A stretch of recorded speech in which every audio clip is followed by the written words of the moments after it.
कारोबार के लिहाज से आपको सुनाता हूँ एक वाकया जो मैं आपसे शेयर करना चाहता हूँ, जो बड़ा इंपॉर्टेंट लैंडमार्क वाकया है मेरी ज़िंदगी का। हमने एक प्रॉपर्टी रेंट आउट की, उसमें एक कंपनी ने अपना वेयर हाउस बनाया कि वो कंप्यूटर्स वहाँ डंप अपने रखा करते थे जो इंपोर्ट करते थे before selling them into the local markets. उसने कहा जी है इंक्वायरी है सर्वर रोड थाने ते तुसी शामिल तफ्तीश होना है। यार मेरा क्या ताल्लुक उस इंक्वायरी के साथ। मैं रूटीन के टाइम थाने में चला गया, मैंने गाड़ी पार्क की, अंदर गया तो मुहर्रर साहब होते हैं, उनके सामने मैंने कहा यार ये मुझे ऐसे कागज सा आया है, आपका समझ नहीं आ रही है क्या है। तो यार ये बताओ क्या है, मेरे पास टाइम कम है, मैं जरा मसरूफ आदमी। उसने पहले वो लेटर देखा, फिर मुझे ऊपर देखा, फिर नीचे तक देखा। कहता है साहब जी 302 की इंक्वायरी है तो जनाब तलब होए ने ਉੱਥੇ चुप करके बेंच ते बह जाओ। मैं कहा यार 302 की होंदी है दस ते सही ना। उन्हें कहा जी कत्ल। मैं कहा यार मेरा क्या ताल्लुक है, मैंने तो कभी कुछ किया ही नहीं, चिड़ी भी नहीं मारी। उन्हें कहा जी तुसी बैठो, अंदर एसपी साहब खुद इन्वेस्टिगेट कर रहे ने, उन्होंने सामने तुम्हारी पेशी है, उन्हें पता लग जाएगा की। पता ये चला कि वो जो जगह हमने रेंट आउट की थी किसी कंप्यूटर कंपनी ने ली थी, उन्होंने स्कैम करना था। उन्होंने बीच में से कंप्यूटर्स निकाल लिए, खाली डब्बे और खोखे रख दिए और पुराने कंप्यूटर रख दिए। उनका प्लान था कि उस बेसमेंट को जो हमने रेंट आउट किया था उसको आग लगा देंगे, जब आग लग जाएगी तो डैमेज हो जाएगा तो इंश्योरेंस क्लेम करेंगे। वो कोई 1.5-2 करोड़ की गेम थी उस जमाने में, पुरानी बात। अब हुआ क्या कि जिस इलेक्ट्रिशियन को उन्होंने ये ड्यूटी लगाई कि तुमने आग लगानी है, जब वो अंदर बेसमेंट में गया और उसने आग लगा दी तो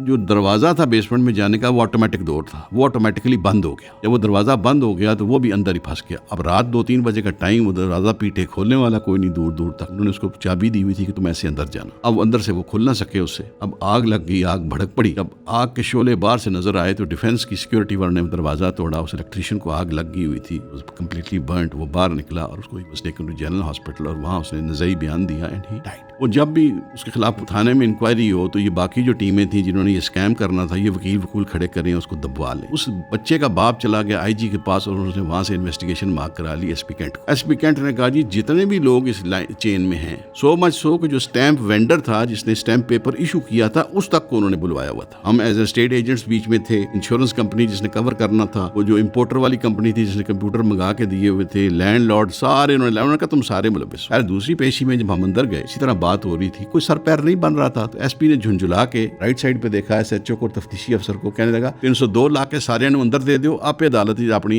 इनोसेंस साबित करते रहेंगे। जब उसने ये कहा मुझे पहली दफा एहसास हुआ कि दिस इज समथिंग ग्रेव, ये मैटर बहुत सीरियस है, ये कोई ऐसा वैसा नहीं। उन्होंने मुझे फारिग कर दिया। लेकिन बाद में लेटर ऑन पता चला कि 302 की एफआईआर हो गई, उसमें बाकी सब लोग जो थे उनके नाम डाल दिए गए। और लेटर ऑन जब अनर्थ हुई तो वाकई वो पता चला कि उन्होंने फ्रॉड प्लान किया हुआ था और उनका था कि हम इंश्योरेंस क्लेम करेंगे। तो इस तरह की जो सूरत हाल सामने आई, तो मैं ये समझता हूँ कि रियल एस्टेट के करियर में you have to be careful. आप किनसे मिलते हो, किनको नहीं मिलते हो, जब स्पेशली आप घर रेंट आउट करते हो, जब आप डील ट्रांजैक्शन करा रहे होते हो, तो आपने कोशिश करनी होती है कि आप अपने आप को बचा के रखें और महफूज रखें।